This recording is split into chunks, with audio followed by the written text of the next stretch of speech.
Bonjour à tous. Aujourd'hui, le chapitre numéro 6, l'alternative du Saint-Esprit. L'ego a fait le monde comme il le perçoit, mais le Saint-Esprit, qui réinterprète ce que l'ego a fait, voit le monde comme un mécanisme d'enseignement pour te ramener chez toi. Pendant les quelques mois qui suivirent, bien qu'enthousiasmée par les 5 visites de Pursa et d'Artène, j'avais l'impression que l'herbe m'avait été coupée sous le pied. Habituée jusque-là à étudier des programmes d'instruction spirituelle conçus pour m'aider à mieux affronter la vie quotidienne, voilà que je tentais maintenant d'appliquer un système de pensée conçu non pas pour améliorer mon existence, mais plutôt pour m'éveiller de ce que je pensais être ma vie. Un petit coup de stabilo sur cette information essentielle pour ne pas se tromper de chemin en étudiant le cours.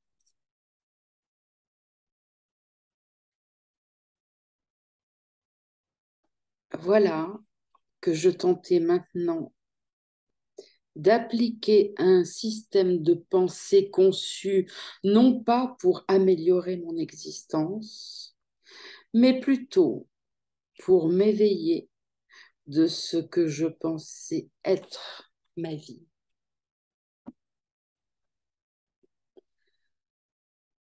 C'était une toute nouvelle approche.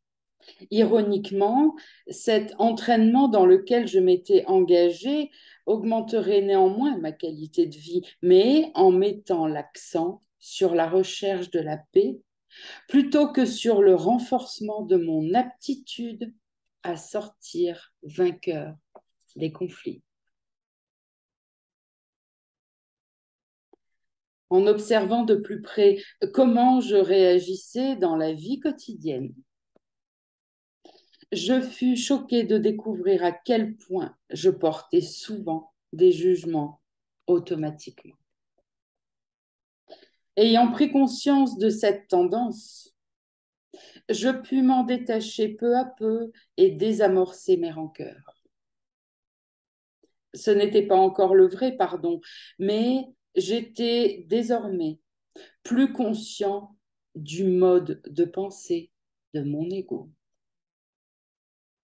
Je me rendais compte que même lors de mes conversations avec Artène et Pursa, ma défense sarcastique dominait ma personnalité, me faisant dire des choses que je ne dirais probablement pas si mon ego ne menait pas la danse. Je me demandais si mes visiteurs n'essayaient pas tout simplement de me mettre à l'aise en me parlant dans mon propre langage, et je me rendis compte qu'ils changeraient probablement de style si je changeais le mien. Les leçons du livre d'exercice m'entraînaient à penser de plus en plus avec le Saint-Esprit dans mon esprit juste plutôt qu'avec l'ego dans mon esprit faux. Il en résulta d'heureux épisodes lumineux durant le jour et d'horribles cauchemars durant mon sommeil. Jamais je n'aurais cru que mon inconscient pût receler des images aussi laides. Peut-être en était-il ainsi chez tous les étudiants du cours, mais quoi qu'il en soit, ces images reflétant l'affreuse et insane image de moi-même enfouie dans les profondeurs de mon ego m'étaient maintenant montrées afin d'être pardonné et libéré en paix dans le Saint-Esprit. J'étais déconcertée par le fait que ma pensée ne se faisait pas vraiment à ce niveau-ci.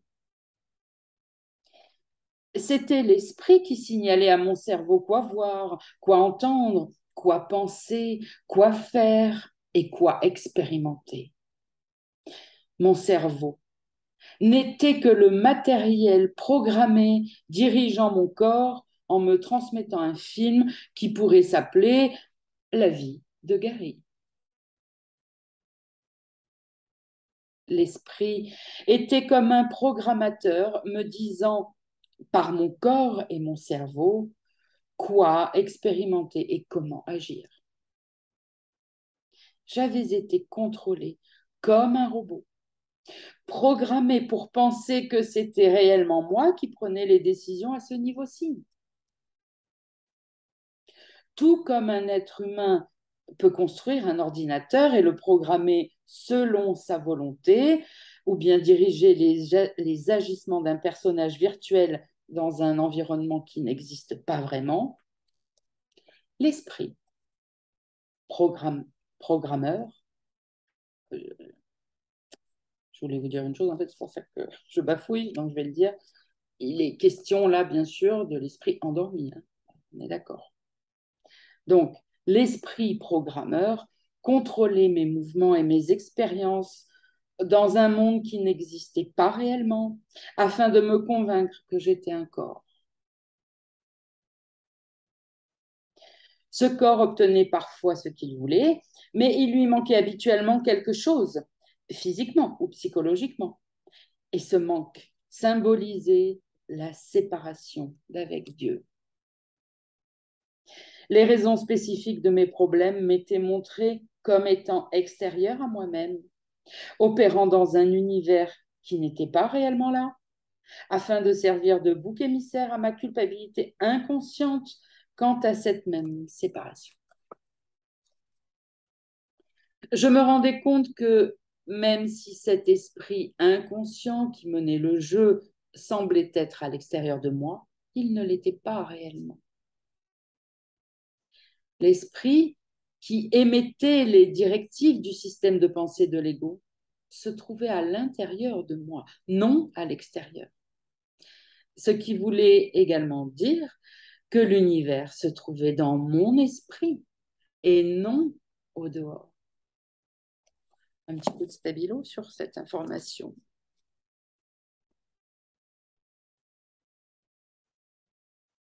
L'esprit qui émettait les directives du système de pensée de l'ego se trouvait à l'intérieur de moi, non à l'extérieur, ce qui voulait également dire que l'univers se trouvait dans mon esprit et non au dehors. Je devais reprendre l'avantage sur lui. Le ciel, le paradis aussi étaient ici et en fait rien d'autre n'existait réellement. Il n'y avait aucun autre endroit. J'avais fabriqué une illusion qui semblait remplacer le ciel et je l'avais ensuite placée entre moi-même et Dieu pour tenter d'échapper à une punition imaginaire que je croyais secrètement méritée. Comme tout le monde, je trouverai un moyen de me punir pour cette culpabilité fictive. Et pourtant, pendant tout ce temps-là, Dieu attendait simplement de m'accueillir à mon retour en lui, dès que je serai guéri par le Saint-Esprit et prêt à revenir à la réalité. On pourrait alors festoyer pour l'éternité.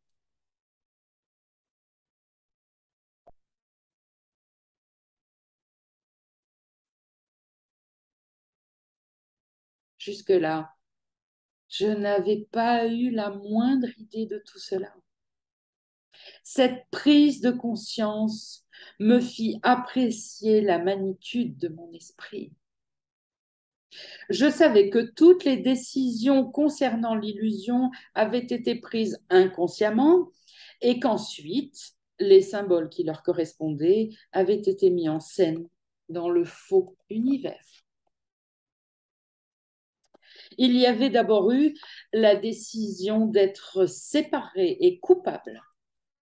Et ensuite, l'univers avait instantanément établi son écran de fumée. Tout cela semblait si réel à chaque individu l'observant de son point de vue particulier dans le rêve, qu'un entraînement était nécessaire à chacun pour pardonner ce qu'il prenait pour des événements authentiques et penser plutôt avec le Saint-Esprit. Ce que j'apprenais modifiait le regard que je portais sur mon entourage.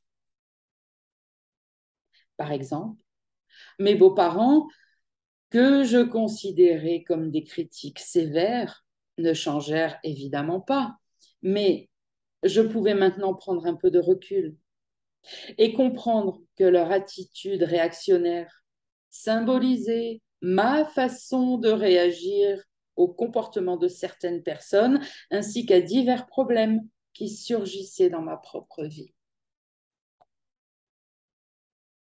Chaque fois que je me rendais compte que je condamnais mes beaux-parents pour mes propres péchés qui m'étaient présentés sous une forme trompeusement différente, il m'était plus facile de leur pardonner ainsi qu'à moi-même.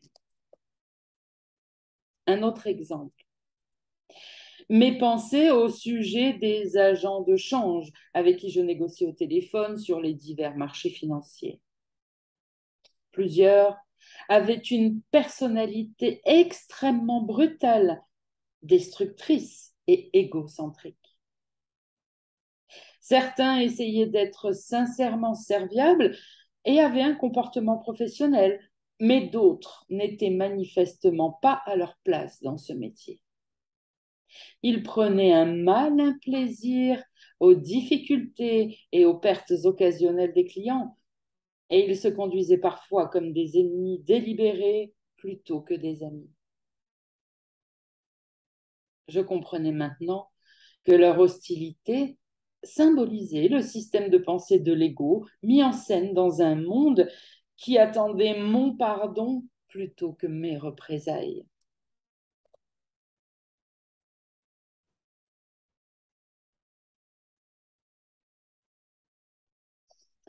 En retour, les sombres fondements de mon esprit inconscient seraient sûrement pardonnés et guéris simultanément par le Saint-Esprit.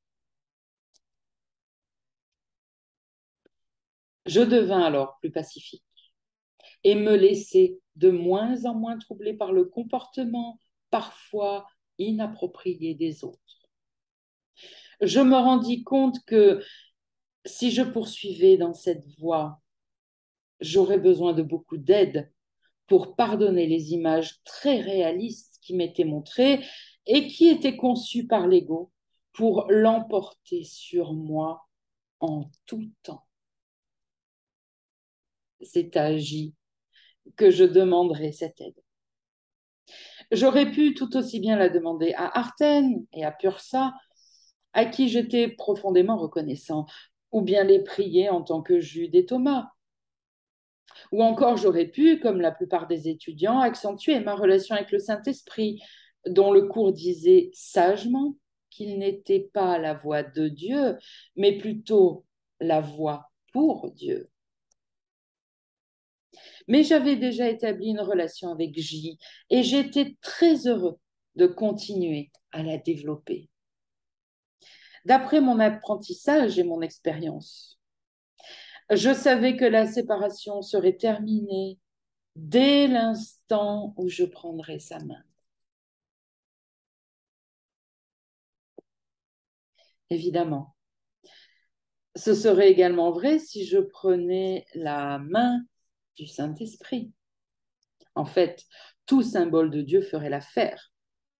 C'est là une décision personnelle. L'important, c'était d'avoir un symbole et de m'unir par lui à Dieu sans aucun sentiment de distance ou de séparation. Avec le cours de J, Dieu n'était plus un concept éloigné. Il se trouvait ici et maintenant. Je découvris que l'essence même de ce sentiment, tout autant qu'une partie importante du message du Saint-Esprit que j'y avais vécu, était magnifiquement exprimée au début de la leçon 156 du livre d'exercices. Je marche avec Dieu en parfaite sainteté. L'idée d'aujourd'hui ne fait qu'énoncer la simple vérité qui rend la pensée de péché impossible. Elle promet qu'il n'y a pas de cause à la culpabilité et qu'étant sans cause, elle n'existe tout simplement pas. Elle suit assurément la pensée fondamentale si souvent mentionnée dans le texte, de point, les idées ne quittent pas leur source. Si cela est vrai, comment peux-tu être à part de Dieu? Comment pourrais-tu parcourir le monde seul et séparé de ta source? Et je rajouterai, puisque tu es une idée de Dieu, une pensée d'amour de Dieu.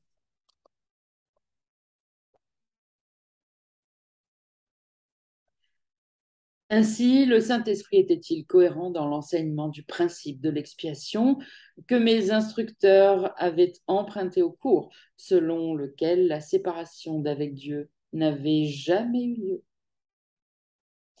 Mais je savais qu'il y avait plus que cela.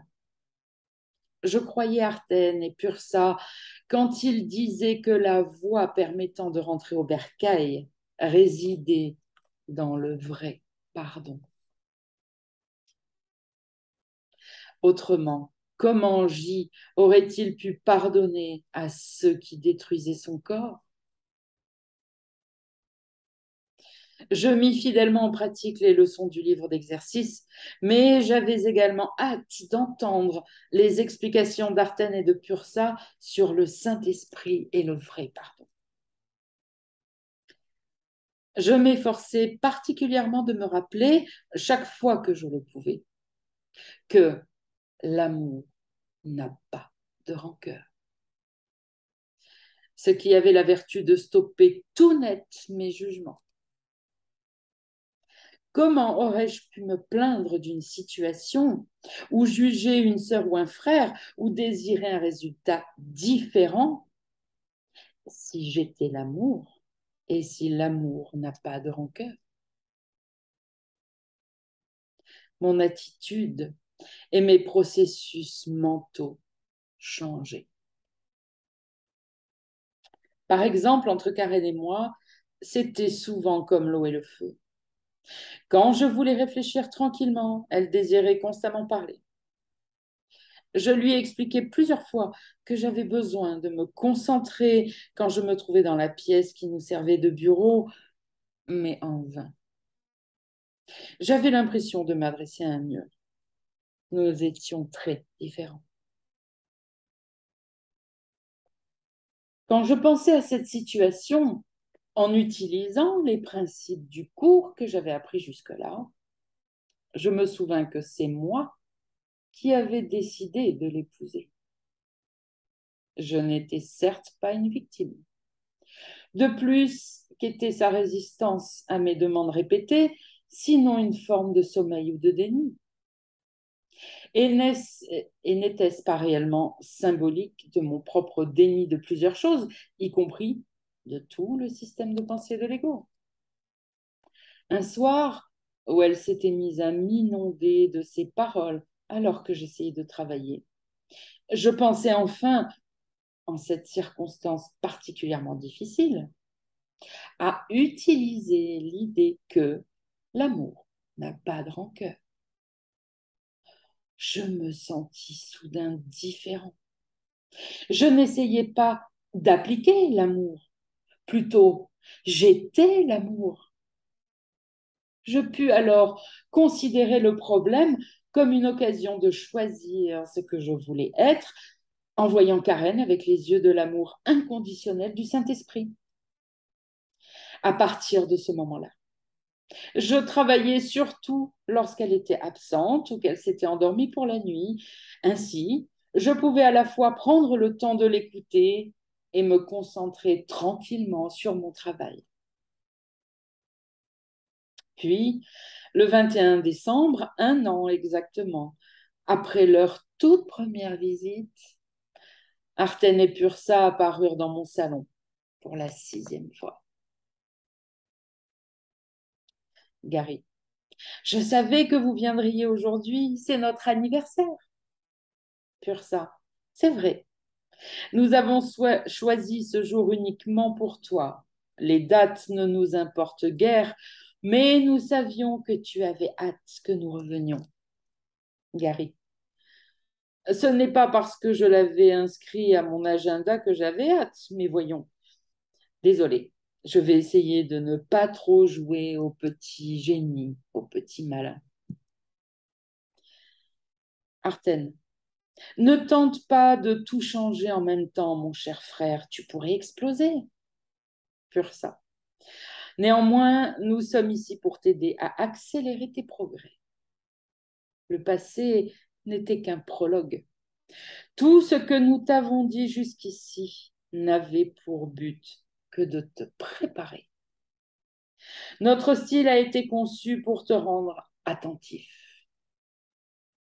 Mais on n'en est plus au premier jour d'école. Et il est temps que tu grandisses.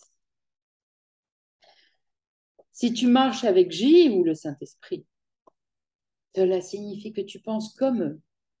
Parlons donc de leur façon de penser. À cette fin, nous comparerons l'attitude du Saint-Esprit aux fragiles idées de ton ego. Arten, l'ego croit au contraire, comme le plaisir et la douleur.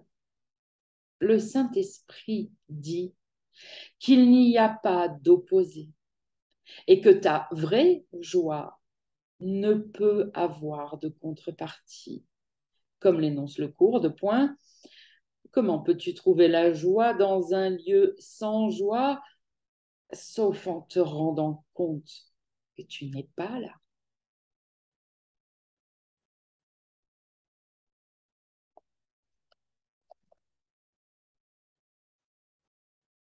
L'ego veut la complexité et il y croit.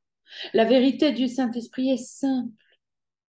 Elle n'est pas nécessairement facile à accepter pour toi, mais elle est simple. L'ego dit que tu es différent des autres. Le Saint-Esprit dit qu'en réalité, tout le monde est le même et que tu dois le ressentir pour voir comme lui. Car le cours te dit ceci, deux points. La différence entre la projection de l'ego et l'extension du Saint-Esprit est très simple. L'ego projette pour exclure et donc pour tromper. Le Saint-Esprit étend en se reconnaissant lui-même dans chaque esprit. Ainsi, il les perçoit tous, ne faisant qu'un. Rien n'est en conflit dans cette perception parce que tout ce que le Saint-Esprit perçoit est le même. Où qu'il regarde, il se voit lui-même. Et parce qu'il est uni, il offre toujours le royaume tout entier. C'est l'unique message que Dieu lui a donné et pour lequel il doit parler, parce que c'est ce qu'il est. La paix de Dieu réside dans ce message. Ainsi, la paix de Dieu réside en toi.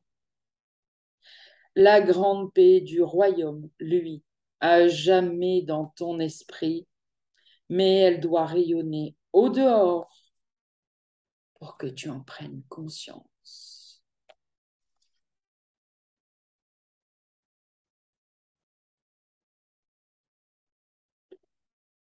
Évidemment, Dieu t'a donné ce message au ciel et le Saint-Esprit en est ton souvenir. Maintenant, pour te rappeler qui tu es réellement, tu dois partager le message du Saint-Esprit avec ceux que tu vois dans ton esprit. L'ego dit que tu as subi une perte terrible et la perte fait maintenant partie de ce que tu appelles la vie. Le Saint-Esprit dit qu'il n'y a pas de perte en réalité et que l'enfant de Dieu ne peut pas perdre. Le livre d'exercices dit ceci: pardonne toute pensée qui s'opposerait à la vérité de ta complétude, de ton unité et de ta paix. Tu ne peux pas perdre les dons que ton Père a faits. Et un peu plus loin, tu ne fais que recevoir selon le plan de Dieu, et jamais tu ne perds, ni ne sacrifies, ni ne meurs. L'ego dit que les autres sont coupables, car il croit secrètement que tu l'es. Il utilise la colère et l'indignation, et même la moquerie des autres, pour mettre une distance entre toi et ta culpabilité. Tu crois que seuls les animaux et les enfants sont innocents parce que c'est en eux que tu as choisi de voir ta propre innocence apparemment perdue. L'ego doit bien placer quelque part l'idée de l'innocence. Mais le Saint-Esprit dit que chacun est entièrement innocent car il sait que tu l'es. Considère-toi comme quelqu'un qui s'accuse soi-même. Comme l'explique le cours, seuls ceux qui s'accusent eux-mêmes condamnent. Tu t'es accusé et tu t'es condamné. Mais maintenant, pense au Saint-Esprit comme une cour supérieure, ainsi que le décrit le cours en ces termes grandioses. Tu n'as pas besoin d'avoir peur que la cour supérieure te condamne. Elle rejettera tout simplement les accusations contre toi. Il n'y a pas d'accusation qui tienne contre un enfant de Dieu. Et chaque témoin de la culpabilité des créations de Dieu porte un faux témoignage contre Dieu lui-même. Fais appel avec joie de tout ce que tu crois à la propre cour supérieure de Dieu, parce qu'elle parle pour lui et donc parle véritablement. Elle rejettera les accusations contre toi. Quel que soit le soin que tu as mis à les fabriquer. Les accusations sont peut-être à toute épreuve, mais pas à l'épreuve de Dieu. Le Saint-Esprit ne les entendra pas parce qu'il ne peut témoigner que véritablement. Son verdict sera toujours, de point, à toi appartient le royaume,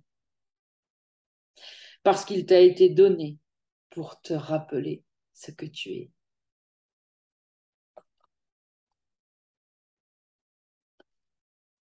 L'ego tente de te convaincre que tu possèdes une histoire personnelle bien réelle. L'attitude du Saint-Esprit peut cependant se résumer en 4 mots. Cela n'est jamais arrivé. L'ego serait ravi si tu continues à croire qu'un monde extérieur existait avant le début de ta vie et continuera d'exister après la mort de ton corps. La solution du Saint-Esprit, aussi outrageante qu'elle puisse sembler à ton ego, est celle-ci, telle exposée dans le livre d'exercices. Il n'y a pas de monde. Voilà la pensée centrale que le cours tente d'enseigner. Tous ne sont pas prêts à l'accepter et chacun doit aller aussi loin qu'il peut se laisser conduire sur la route menant à la vérité. Il reviendra pour aller encore plus loin ou peut-être reculera-t-il un moment pour revenir ensuite. Mais la guérison est le don de ceux qui sont préparés à apprendre qu'il n'y a pas de monde et qui peuvent accepter la leçon maintenant. D'être prêt leur apportera la leçon sous une forme qu'ils peuvent comprendre et reconnaître. Gary, j'aimerais bien que les gens vous entendent citer le cours. C'est vraiment magnifique. Mais vous avez raison. Certains passages sont vraiment outrageants pour l'ego et parfois même difficiles à croire. Le cours semble dire que si quelqu'un est fâché contre moi, je ne vois pas une personne réelle, mais plutôt un symbole de ma propre colère qui apparaît comme extérieurement. Donc, c'est en réalité ma propre haine et ma propre insanité que je vois dans le monde extérieur, même au bulletin d'information, au journal télévisé chez nous.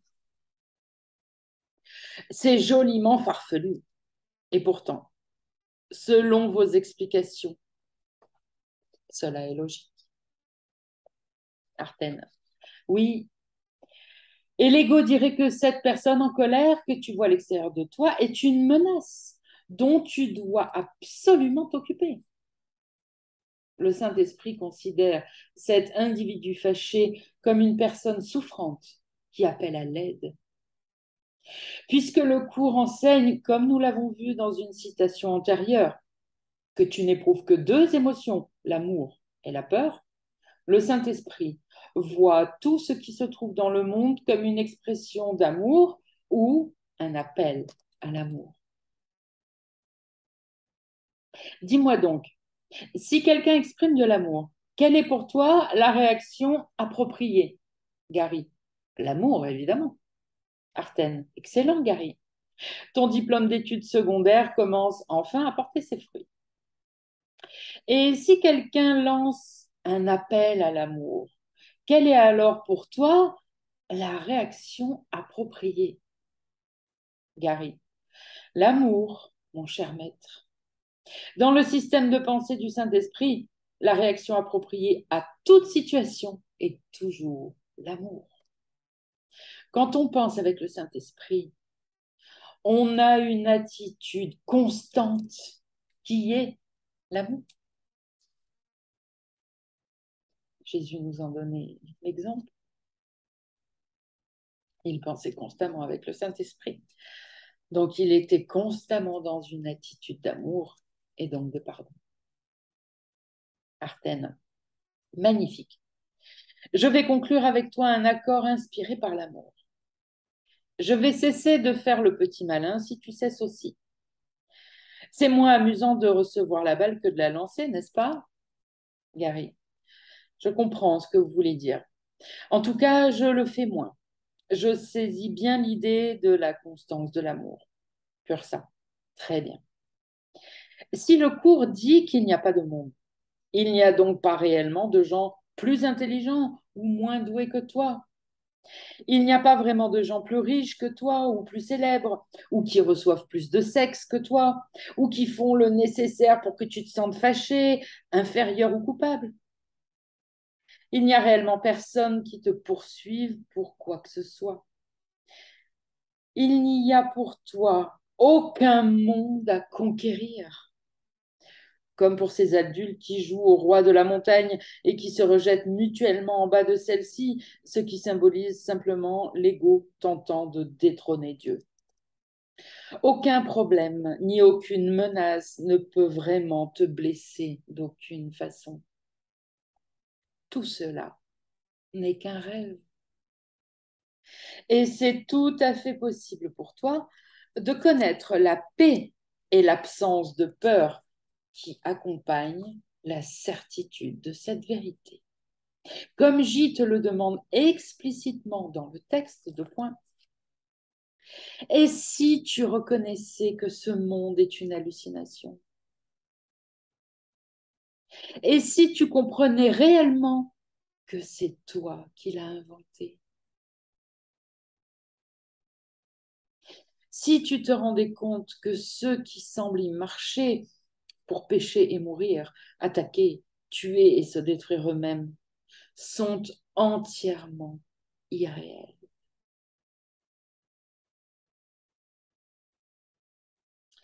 Le Saint-Esprit sait que les images que tu vois ne sont que cela, des images et rien d'autre.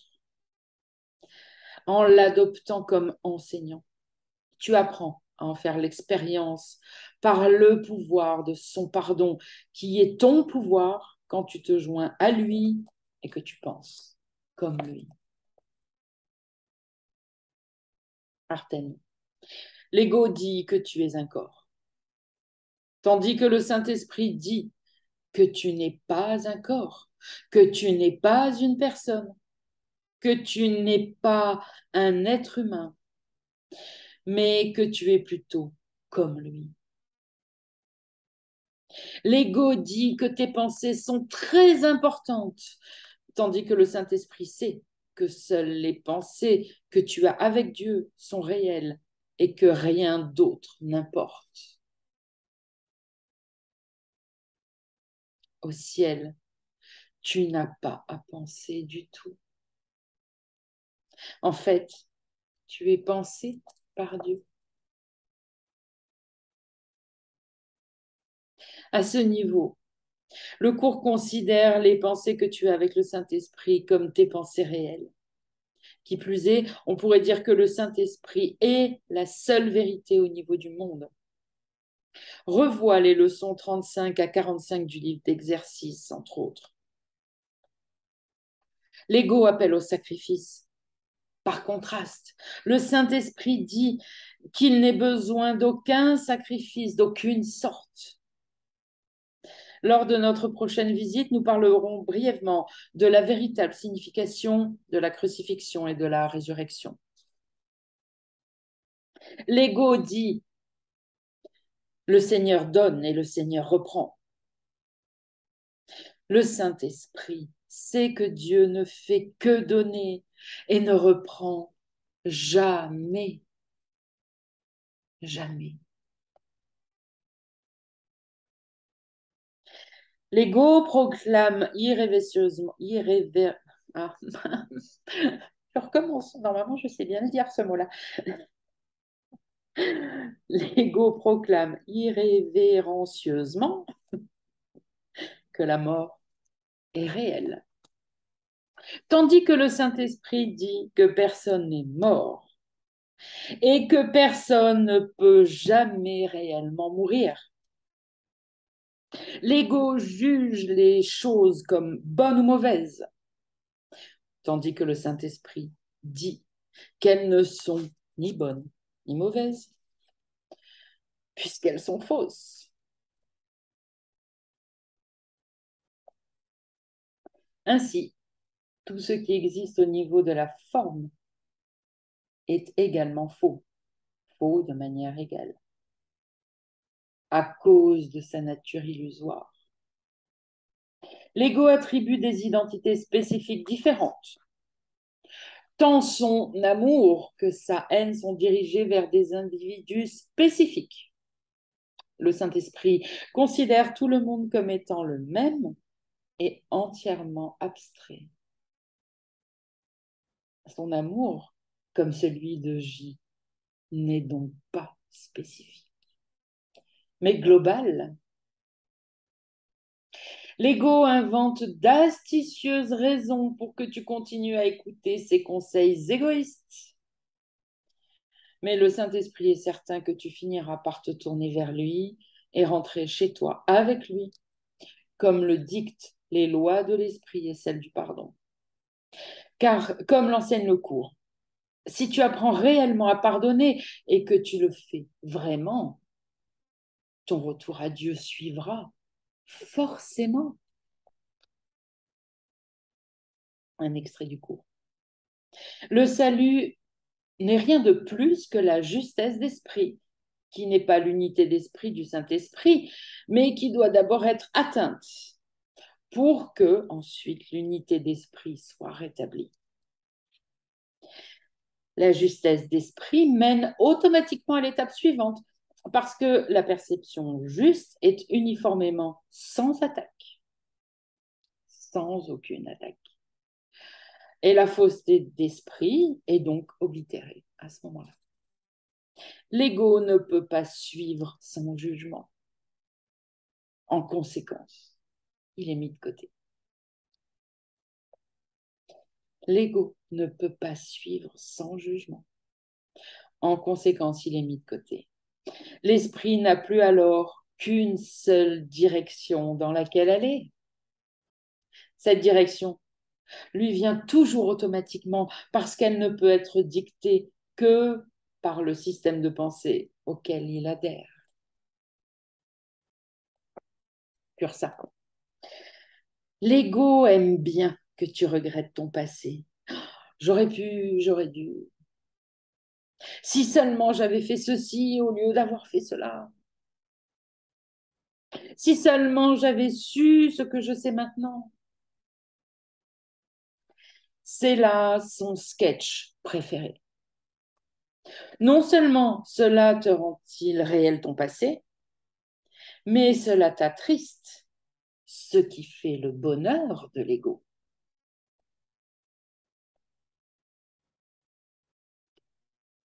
Ta tristesse fait le bonheur de l'ego. Il faut en avoir conscience. Le Saint-Esprit sait qu'à l'exception du pardon, ce que tu fais n'a aucune importance. Pour l'ego, c'est là une hérésie. Mais le Saint-Esprit veut que tu sois guéri. Et il sait que la culpabilité inconsciente enfouie dans ton esprit finira par s'épuiser, quel que soit le chemin que tu emprunteras. C'est pas une merveilleuse nouvelle, ça. Arten. Et l'ego veut que ce que tu fais soit important afin de s'immiscer dans ta spiritualité et de retarder ta découverte de la vérité. Il tente de rendre important ce que tu accomplis dans ce domaine. Pourtant, pour le Saint-Esprit, ce que tu fais pour lui ou pour Jésus ou pour Dieu n'est pas important. Pourquoi ce qui se produit dans une illusion serait-il important si tu comprends vraiment, vraiment que ce n'est pas réel? Seul importe le pardon et ta guérison. Il est vrai que ce genre d'enseignement ne peut constituer la base d'une religion populaire qui s'étendrait dans le monde entier et enseignerait à tout le monde quoi faire de sa vie. Mais pourtant, c'est absolument la vérité. Gary. Donc, il importe peu que j'écrive notre livre ou non, et le temps que ça me prendra n'a aucune importance non plus. Arten, exact. Nous sommes heureux d'être ici avec toi et de t'instruire, Gary, mais ce n'est pas important. Il importe peu que tu fasses quoi que ce soit. Tu n'as pas à démontrer ta valeur avec nous, ni avec Dieu. Cela fut fait dans l'esprit de Dieu, démontrer ta valeur, quand il t'a créé. Rien d'autre qui semble se produire dans l'univers de la perception ne peut changer cela, sauf dans tes rêves erronés. Comme le cours te le rappelle, tu ne demeures pas ici, mais dans l'éternité. Et aussi, chaque fois que tu es tenté d'entreprendre un voyage inutile qui t'éloignerait de la lumière, rappelle-toi ce que tu veux vraiment et dis, le Saint-Esprit me conduit au Christ. Et où ailleurs voudrais-je aller? De quoi ai-je besoin si ce n'est de m'éveiller en lui? Gary. En réalité, je suis le Christ et tout le monde l'est aussi. Et nous sommes tous un. Comme vous l'avez dit précédemment, nous voyons tous à ce niveau le même rêve, mais de différents points de vue. Je pense que c'est Freud qui a dit que toutes les personnes qui peuplent nos rêves sont en réalité nous-mêmes. Donc, la nuit comme le jour, c'est toujours un symbole de moi-même voyant mon propre rêve d'un point de vue différent. Ma tâche est de me rejoindre moi-même par le pardon et de redevenir entier. Pur sang. Pas mal du tout pour un mal de ton espèce. Tu sais, la première fois que nous sommes venus te voir, tu n'aimais pas beaucoup parler, Gary. Oh, c'est toujours le cas, mais j'imagine qu'avec vous, c'est différent. Parce que je sais que vous ne me jugerez pas. Enfin, pas réellement. Pur sang. Tu n'as qu'à te rappeler qu'il n'y a personne à l'extérieur pour te juger et que ce que tu es réellement ne peut être affecté ne peut être affecté par ce que pense le monde. Comme le dit le cours de point, tu ne peux pas être blessé. Et à ton frère, tu ne veux rien montrer sauf ton entièreté.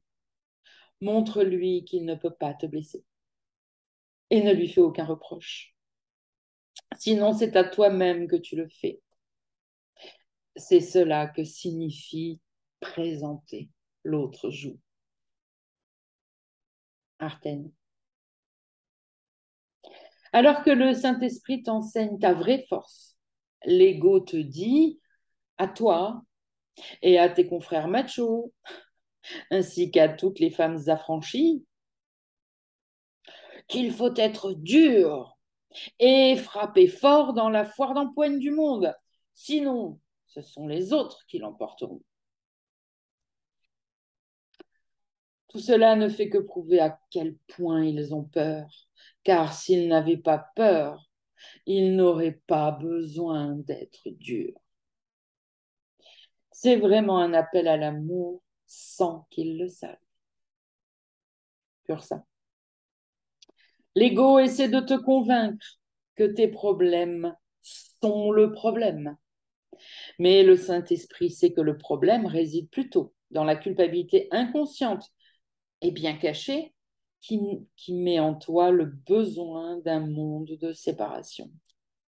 Évidemment, ce n'est pas ce que le monde pense, il n'en sait même rien. Comme le cours te le rappelle vers la fin du texte. Tu étais sûr d'une seule chose. De toutes les nombreuses causes que tu percevais comme t'apportant douleur et souffrance, ta culpabilité n'en faisait pas partie. Artène. Nous avons déjà cité le passage du cours qui dit que l'esprit innocent ne peut pas souffrir.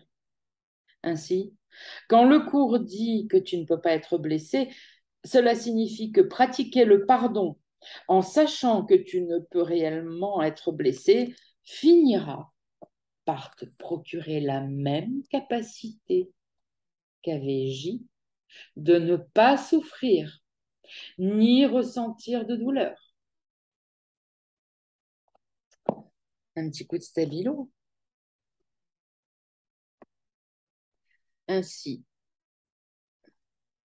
quand le cours dit que tu ne peux pas être blessé, cela signifie que pratiquer le pardon en sachant que tu ne peux réellement être blessé finira par te procurer la même capacité qu'avait J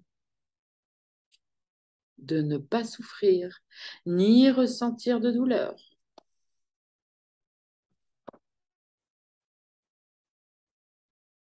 Quelle importance auront alors tes problèmes? Pour revenir sur quelque chose que nous t'avons déjà dit, l'ego veut que J, au corps miraculeux, soit très différent de toi et très particulier, ce qui est un moyen très astucieux de garder tout le monde différent et particulier. Le Saint-Esprit sait qu'en réalité tu es le même. Comme la clarification des termes le dit au sujet de J à la fin du cours, deux points, le nom de Jésus est le nom de quelqu'un qui était un homme, mais qui a vu la face du Christ en tous ses frères et s'est souvenu de Dieu. Ainsi, il s'est identifié au Christ, non plus un homme, mais ne faisant qu'un avec Dieu. Quand il est devenu le Christ, il a cessé d'être un homme.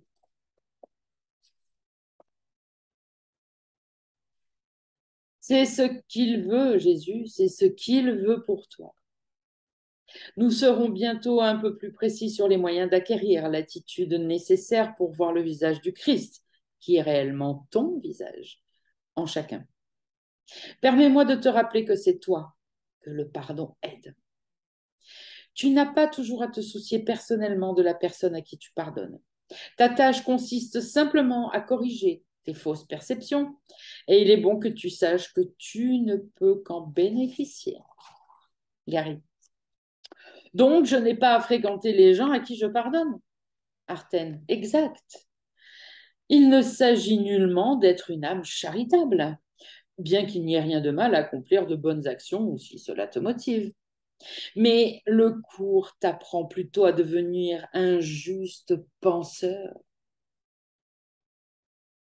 Aujourd'hui, beaucoup de chrétiens se demandent que ferait Jésus? Et il n'y a qu'une seule réponse correcte à cette question, et c'est donc toujours la même, deux points. Il pardonnerait. Le pardon est lié à ce que tu penses. Ce n'est pas ce que tu fais qui est important, même si c'est le résultat de ce que tu penses. C'est ce que tu penses qui est important et non ce que tu fais qui te fera rester dans le rêve ou bien rentrer au foyer. Vous voulez dire que J ne vous a jamais demandé d'aller enseigner toutes les nations? Arten, je suis content que tu blagues. Cursa, parlant de nations, souviens-toi qu'elles ne sont pas importantes non plus. Ce que tu es réellement est éternel. Les États-Unis ne le sont pas. Gary, blasphème! Arten, Thomas Jefferson, qui fut l'auteur de votre déclaration d'indépendance et qui est considéré comme le plus grand penseur parmi tes ancêtres, était aussi un expert en écriture. Tout au long de sa vie, il remania la Bible afin de se faire une Bible personnelle. Évidemment, il n'aurait pu la rendre disponible au public à l'époque sans affronter de terribles accusations, mais elle sera bientôt disponible à ceux qui désirent en prendre connaissance. Pour résumer, il a complètement laissé de côté les anciennes écritures que vous appelez l'Ancien Testament. Il a aussi éliminé tout ce qui laissait entendre que J était Dieu fait homme. Il n'a rien retenu des miracles que J aurait accomplis. Il a écarté presque 200 pages du Nouveau Testament, n'en conservant que 46. Mais il a gardé tout ce qui concernait le pardon, la guérison et la manière de penser. Si les conservateurs de ton pays désiraient écarter un cours en miracle, sous prétexte qu'il est trop radical, ils devraient écouter ce génie visionnaire qui contribua à la fondation de votre nation, plutôt que de perdre leur temps à défendre aveuglément le simulacre de démocratie à intérêts commerciaux qu'elle est devenue. Gary. Thomas Jefferson fut donc capable de trancher dans les conneries religieuses et dualistes pour ne conserver que l'important. Mais en même temps, beaucoup de gens ont besoin de ces conneries jusqu'à ce qu'ils soient prêts à abandonner l'inutile pour aller à l'essentiel. Il n'est pas vraiment censé de les dénigrer ni de leur enlever les idées dont ils ont besoin. Arten, bravo Gary, tu es un étudiant brillant, mais surveille ton langage. Ce n'est pas parce que tu aimes les films classés dans la catégorie 18 ans et plus que notre livre doit y figurer. Gary, j'essaye pourtant, j'essaye pourtant de raffiner mes manières. Arten, nous le savons. Tu n'as pas encore prononcé un seul juron. Nous avons aussi remarqué que tu n'as pas bu beaucoup dernièrement. Cette autodiscipline est assurément le signe d'une future maîtrise, pour autant que tu poursuives ton entraînement, bien sûr. Gary, je me suis rendu compte que je buvais parce que je me crois coupable. Même si je ne le suis pas réellement et que j'ai peur de Dieu, même si cette peur se manifeste sous la forme d'une inquiétude au sujet de diverses choses. Arten, bien sûr. Mais ça ne veut pas dire que les gens qui s'abstiennent de boire, de fumer ou de consommer des drogues n'aient pas peur. Ils trouvent bien d'autres façons de composer avec leur peur ou de la nier. Le pardon est la seule façon d'en sortir pour tous. Sur ça, ce qui nous amène à conclure notre brève discussion sur le Saint-Esprit. Le cours dit qu'il reconnaît tes illusions sans y croire. Alors, écoute-le, afin d'arriver à voir comme lui. Il est dit plus loin dans le livre d'exercices de points, le Saint-Esprit comprend les moyens que tu as faits, par lesquels tu voudrais atteindre ce qui est à jamais inatteignable. Si tu les lui offres, ces moyens que tu as faits, il emploiera les moyens que tu as faits pour l'exil pour ramener ton esprit là où il est véritablement chez lui. Gary. Il prend donc les images ou illusions que j'ai créées et s'en sert pour me ramener chez moi. Mais c'est parfait. C'est comme reprendre l'avantage sur l'ego en utilisant ses inventions pour le défaire. À cette fin, je dois faire quelque chose que dit le cours et que vous avez cité plus tôt. Porter mes illusions à la vérité au lieu de leur donner vérité. Le cours dit aussi que J est un sauveur parce qu'il voyait le faux sans l'accepter pour vrai. Si je fais de même, non seulement je serai un sauveur comme lui, mais mon esprit sera guéri du même coup par le Saint-Esprit. Pur ça, absolument. J'y racontais si bien l'histoire du fils prodigue parce qu'il était le fils prodigue, tout comme toi. Il écoutait le Saint-Esprit. C'est ainsi qu'il pouvait voir le faux sans l'accepter pour vrai. En écoutant le Saint-Esprit, tu peux devenir comme J et t'identifier totalement au Christ. Comme le dit le cours au sujet de ton assistant, le Saint-Esprit demeure dans la partie de ton esprit qui fait partie de l'esprit du Christ. Et dans l'un des passages du cours sur le Fils prodigue qu'il relie au Saint-Esprit, il semble être un guide à travers un pays lointain, car tu as besoin de cette forme d'aide. Arten, si tu reprends réellement l'avantage sur l'ego et réalises le retournement de la pensée évoqué par le cours, tu dois alors te rappeler notre conversation précédente. L'ego t'a trompé en te faisant croire que tu te débarrasses de la culpabilité inconsciente quand tu la projettes sur les autres en leur donnant tort, en les condamnant ou en blâmant certaines circonstances pour tes problèmes ou ceux du monde ou pour quoi que ce soit. En fait, cela a plutôt pour résultat de t'attacher pour toujours à cette culpabilité inconsciente.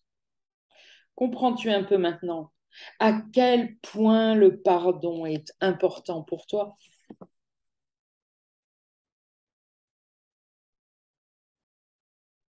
Gary, croyez-le ou non, je pense que oui.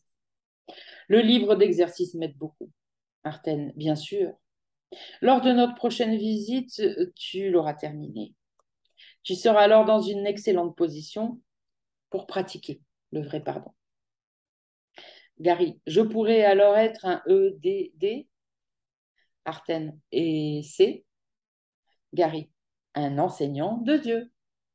Arten, ça me plaît. Tu n'as peut-être pas de doctorat en philosophie, mais tu peux quand même être un EDD. Tout le reste est superflu. Le cours est très poignant quand il évoque l'importance de ta véritable tâche. Deux points. N'est-ce pas que l'évasion du Fils bien-aimé de Dieu des rêves mauvais qu'il imagine, mais qu'il croit vrai, est un digne but?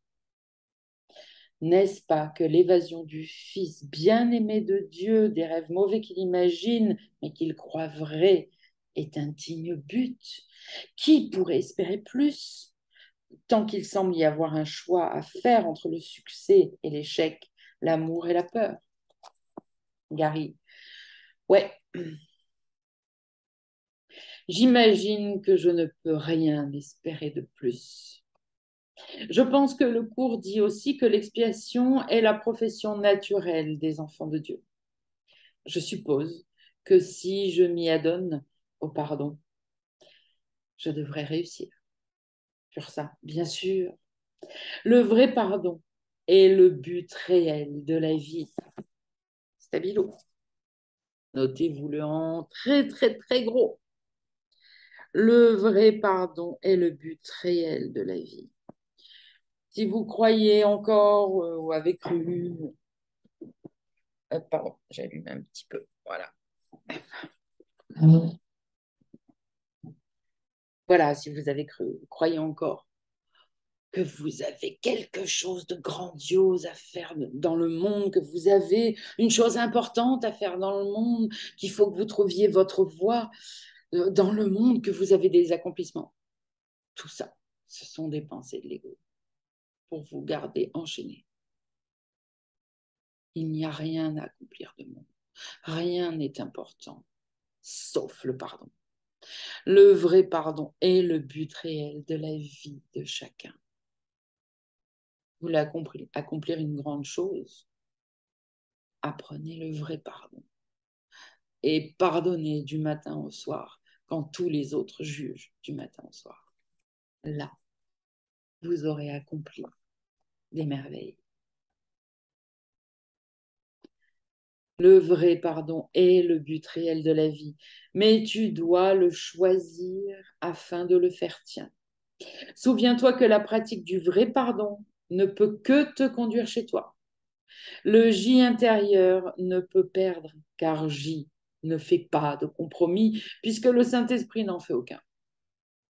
Ceci n'est pas une révolution physique, mais une réappropriation de l'esprit, inaugurant une nouvelle manière de penser. Quant à la forme supérieure de pardon dont parle le cours, tu y excelleras. Ce sera le thème principal de notre prochaine visite, ainsi qu'un thème récurrent de toutes les suivantes. L'instant saint sera tien sur demande, mon frère. Gary, pourriez-vous m'expliquer brièvement ce qu'est l'instant saint? Pur ça, bien sûr. En tant qu'étudiant du cours, tu en entendras beaucoup parler.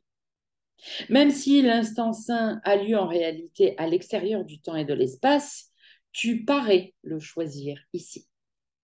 L'instant saint est simplement cet instant où tu choisis le Saint-Esprit comme enseignant à la place de l'ego. Comme le dit le cours, contre cette idée insane que l'ego se fait du salut, le Saint-Esprit pose doucement l'instant saint. Nous avons dit plutôt que le Saint-Esprit doit enseigner par comparaison et qu'il utilise des opposés pour indiquer la vérité. L'instant saint est l'opposé de la fixe croyance de l'ego dans le salut par la vengeance sur le passé. Cela se produit chaque fois que tu choisis le pardon, agissant ainsi à la fois dans ton meilleur intérêt et dans celui du pardonné, qui sont réellement le même, bien que vous sembliez, sur le plan de la forme, avoir des intérêts divergents. Votre intérêt commun est de retourner au ciel. Gary, êtes-vous sûr que le mot pardonner existe? Pur ça. Maintenant, il existe. Évidemment, le vrai pardonner, c'est toi. Tu ne fais pas que sembler l'être. Ce que tu accomplis réellement, c'est le pardon du contenu symbolique de ton propre esprit. Chaque fois, Gary, pardon, chaque fois que vous venez me voir, j'oublie toujours de vous poser certaines questions avant que vous repartiez. Puis-je maintenant vous demander quelque chose tandis que je l'ai à l'esprit? Pur ça. Qu'en penses-tu, Artène? Artène. Je ne dirai rien. Je lui ai promis de cesser de faire le petit malin s'il arrête aussi. Gary. D'accord. Il n'y a pas beaucoup de sentences du sermon sur la montagne dans l'évangile de Thomas. Je me demandais si j'y avais vraiment dit les choses que j'aime le plus dans les évangiles, comme ne vous amassez point de trésors sur la terre, où la rouille et la mie consument, où les voleurs percent et cambriolent, mais amassez-vous des trésors dans le ciel. Là, point de rouille ni de mie qui consument, point de voleurs qui perforent et cambriolent, car là où est ton trésor, là sera aussi ton cœur. Pur sang. Oui, comme je l'ai déjà précisé, mon évangile ne contient pas tout ce que j'y ai dit. Je n'ai même pas pu le terminer. J'y ai dit quelque chose qui ressemblait beaucoup à cela, mais c'était un peu plus imagé que tu ne pourrais le croire. Par exemple, il n'a pas utilisé le mot rouille, mais plutôt le mot vert, ce qui faisait de cette sentence davantage un choix entre le corps et le pur esprit. Le sermon sur la montagne est en réalité un assemblage de sentences. J ne montait pas sur les montagnes pour prononcer de longs sermons à l'intention de foule en adoration se trouvant en bas. Mais il a dit effectivement des choses qui sont assez proches des sentences des évangiles. Une fois que tu auras compris son système de pensée, qui est celui du Saint-Esprit, bien sûr, tu pourras presque faire toi-même la différence entre ce qu'il peut avoir dit et ce qu'il ne peut pas avoir dit. C'est bien vrai. Par exemple, il dit dans le cours quelque chose de semblable à la sentence que tu viens de citer concernant la nature des trésors que l'on doit amasser. Quelle que soit la manière dont il le dit, dont ils le disent, on doit toujours choisir entre deux choses. Le monde corporel de l'ego ou le monde spirituel du Saint-Esprit ou de Dieu. Un extrait du cours. La foi fait la puissance de la croyance et sa récompense est déterminée par ce en quoi elle est investie. Car la foi est toujours donnée à ce qui est ton trésor et ce qui est ton trésor t'est rendu. Nous pouvons donc avoir la foi en Saint-Esprit ou la foi en ce monde. Nous ne manquons pas de foi. Mais posons-nous la question, où est-ce que je dirige ma foi aujourd'hui? Où est-ce que je dirige ma foi en cet instant, en voulant poser cette action, en pensant ainsi? Où est-ce que je dirige ma foi? C'est un exercice très puissant. Gary. Des étudiants du cours à qui j'ai parlé semblent penser que Dieu a créé les bonnes parties du monde et non les mauvaises. Et que le cours vise à nous faire abandonner nos mauvaises perceptions, mais conserver les bonnes. Artène. Oui, nous t'en avons déjà dit suffisamment sur le fait que la perception et la conscience appartiennent à l'ego. Mais il s'en trouvera toujours pour dire des choses comme celles que tu viens de mentionner. Soyons très clairs, encore une fois. Dieu n'a pas créé même une seule partie du monde. Nous venons justement de citer un passage du cours où il est dit qu'il n'y a pas de monde. Comment Dieu aurait-il pu en créer une partie s'il n'y en a pas? Le Saint-Esprit n'a pas d'autre intention que de t'éveiller de ton rêve qu'il y a un monde. C'est la vérité, que cela semble temporairement bon ou mauvais. Finalement, la vérité n'est pas temporelle, elle est plénière, absolue, totale. Pourtant, à ce niveau, la guérison de ta perception par le Saint-Esprit est un processus temporaire conduisant à une solution absolue. Gary. Une autre question. Pourquoi insister autant sur la différence entre l'esprit et le pur esprit? Artène, c'est très simple. L'ego ou l'esprit faux crée tout ce qui paraît arriver au niveau de la forme. Le pur esprit ne fait rien arriver au niveau de la forme et c'est pourquoi tu ne devrais spiritualiser aucun événement ou objet de l'univers. L'esprit juste donne l'interprétation du niveau de la forme par le Saint-Esprit, ce qui te ramène au foyer. Nous parlons ici de la partie observatrice de l'esprit qui s'est identifiée à l'ego et qui s'y est donc liée. Ton foyer, c'est le pur esprit, immuable. Gary. C'est sûrement très simple pour vous, mais je crois que je saisis. Artène. Très bien. Même si le Saint-Esprit ne fait rien dans ce monde, son interprétation du niveau de la forme peut t'aider à voir plus clairement ce que tu devrais faire ici. Ce n'est là qu'un avantage annexe de le choisir comme enseignant, et non la raison principale, qui est et doit rester le salut. Très important. Si vous essayez de choisir le Saint-Esprit pour réussir à mieux faire des choses dans le monde qui seront plus bénéfiques, qui seront moins douloureuses, qui vous apporteront les choses que vous recherchez dans le monde, vous faites fausse route. Vous n'êtes plus étudiant du cours en miracle. Vous êtes fourvoyé. Bien sûr que cela pourra se produire, mais cela n'est qu'un avantage annexe de le choisir comme enseignant. La raison principale de choisir le Saint-Esprit comme enseignant, c'est le salut, la guérison de l'esprit. Gary. Question suivante. Je sais depuis longtemps que la séparation n'est pas réelle, même au niveau de la forme.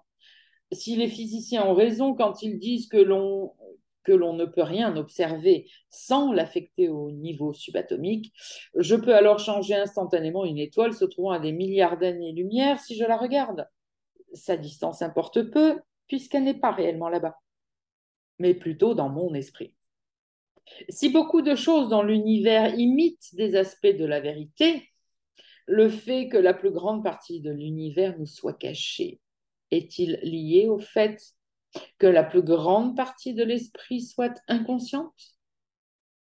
Artène, nous sommes bien sérieux aujourd'hui. 95% de l'univers est sombre ou caché à tes perceptions. Non seulement est-il lié à ton inconscient, mais il est aussi conçu de façon à ce que tu puisses continuer à y faire des découvertes et à y rechercher des réponses, au lieu de les rechercher dans ton esprit où la réponse se trouve réellement. Tu dois aussi te rappeler que l'ego, comme un grand illusionniste, utilise des écrans de fumée pour cacher la traduction de ses directives inconscientes en manifestations sensorielles illusoires, par exemple. Est-ce que tu commences à comprendre que tu ne vois pas réellement avec les yeux du corps? Gary, je le crois, mais ça me fait peur. C'est comme si l'esprit voyait et que le corps ne faisait réellement rien. Pur sang, c'est bien cela. Nous nous arrêterons ici. Rien ne sert d'aller trop vite. Comme tu l'as dit, ça peut faire peur. Te souviens-tu de la sentence de J dans mon évangile où il dit: avez-vous donc découvert le commencement pour que vous cherchiez la fin? Car là où est le commencement, là sera la fin. Eh bien, comme le dit J dans le cours, à mesure que tu t'approches du commencement, tu sens sur toi la peur de la destruction de ton système de pensée comme si c'était la peur de la mort. Mais de mort, il n'y en a pas. Mais il y a croyance en la mort. Comme je t'ai dit, rien ne presse. Le Saint-Esprit sait que tu as peur de ton inconscient. Le but du cours est de t'apporter la paix, non de t'effrayer. Mieux tu seras préparé, mieux tu effectueras ton travail de pardon, et moins tu auras peur pendant le voyage que te fait accomplir le cours. Nous en arrivons maintenant à notre départ illusoire. Mais nous reviendrons te voir dans 8 mois. En notre absence, le Saint-Esprit t'accompagnera, t'offrant à tout moment son option. D'ici notre retour, termine le livre d'exercices et amuse-toi. Nous t'aimons, Gary. Gary, je vous aime aussi. Artène. Dans 40 jours, ce sera Noël. Cette année, au lieu de faire de la période des fêtes l'habituelle orgie capitaliste, fais-en ce qu'elle doit être. Pense à Dieu. Pense à Dieu, ainsi qu'à ce que toi et tes frères et sœurs êtes vraiment. En te rappelant que le mot lumière est synonyme de vérité, pense à ces belles paroles que J a données en cadeau à tous ceux qui aiment son cours. Deux points. Le signe de Noël est une étoile, une lumière dans les ténèbres. Ne la vois pas à l'extérieur de toi, mais brillant dans le ciel au-dedans. Et accepte-la comme le signe que le temps du Christ est venu. Voilà mes amis, Écoutez-le, lisez-le, réécoutez-le, relisez-le, intégrez-le, prenez des notes, stabilotez, travaillez, apprenez la métaphysique. Il n'y a que comme ça que vous pourrez devenir un bon étudiant du cours. Je vous embrasse. À la prochaine.